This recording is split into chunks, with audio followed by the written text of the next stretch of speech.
संविधान क्या है? सबसे पहले समझते हैं कि आखिर संविधान यानी कॉन्स्टिट्यूशन है क्या। देखो बच्चों, ये लिखित नियमों यानी रिटन रूल्स की एक ऐसी किताब है जिसे किसी देश में रहने वाले सभी लोग कलेक्टिव रूप से मानते हैं।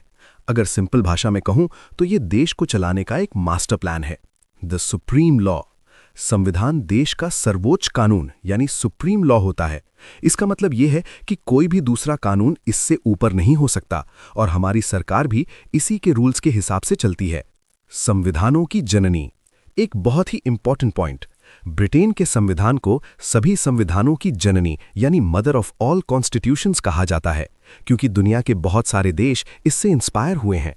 हमारे भारत के कॉन्स्टिट्यूशनल डेवलपमेंट पर भी इसका गहरा असर पड़ा है। जी के बूस्टर। चलो एक मजेदार फैक्ट लेते हैं। क्या आपको पता है दुनिया की सबसे पुरानी संसद यानी पार्लियामेंट कहाँ है? वो आइसलैंड में है और उसका नाम है द एल्थिंग। ये एग्जाम के लिए शायद जरूरी ना हो, पर जानने में क्या बुराई है। कहानी की शुरुआत। भारत के संविधान की कहानी शुरू होती है साल 1600 से।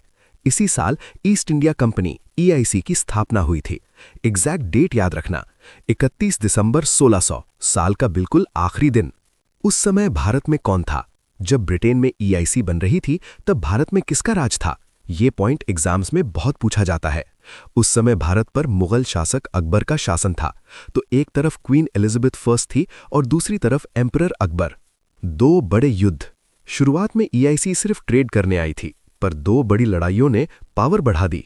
1757 का प्लासी का युद्ध यानी बैटल ऑफ प्लासी, 1764 का बक्सर का युद्ध यानी बैटल ऑफ बक्सर। इनके बाद कंपनी को रूल करने के लिए कानून यानी एक्ट्स की जरूरत पड़ने लगी। डेवलपमेंट के दो फेजेस। पूरे कॉन्स्टिट्यूशनल डेवलपमेंट को हम दो पार्ट्स में बांट सकते हैं। Phase 1 British East India company के अंतर्गत under EIC rule. Phase 2 British ताज के अंतर्गत under British crown rule. Phase 1 1773 से 1857 तक। ये फेज 1773 से 1857 तक चला, जिसे कंपनी राज भी कहते हैं। इस दौरान EIC ने डायरेक्टली इंडिया पर रूल किया और सारे इंपॉर्टेंट एक्ट्स इसी टाइम पीरियड में आना शुरू हुए। फेज 2 1858 से 1947 तक। 1857 के रिवोल्ट के बाद ब्रिटेन की सरकार ने EIC से पावर ले ली।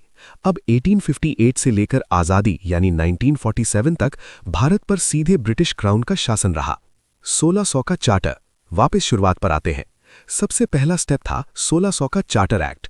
इसे ब्रिटेन की महारानी एलिजाबेथ फर्स्ट ने जारी किया था और इसी से EIC की स्थापना हुई थी।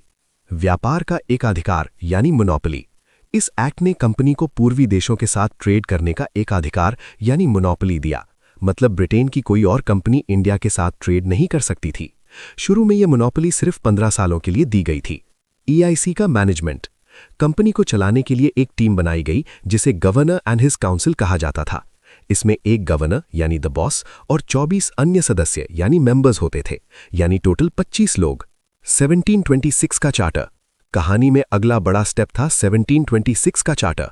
इसने कंपनी को भारत में कानून यानी लॉज बनाने का अधिकार देकर इसे एक सुपर पावर बना दिया। Power centres. ये कानून बनाने की पावर 3 प्रेसिडेंसी के गवर्नर्स को मिली, कलकत्ता, बॉम्बे, मद्रास। अब कंपनी इतनी पावरफुल हो गई थी कि ब्रिटिश पार्लियामेंट को इसे रेगुलेट करना पड़ा। अगली क्लास में हम पढ़ेंगे 1773 का एक्ट।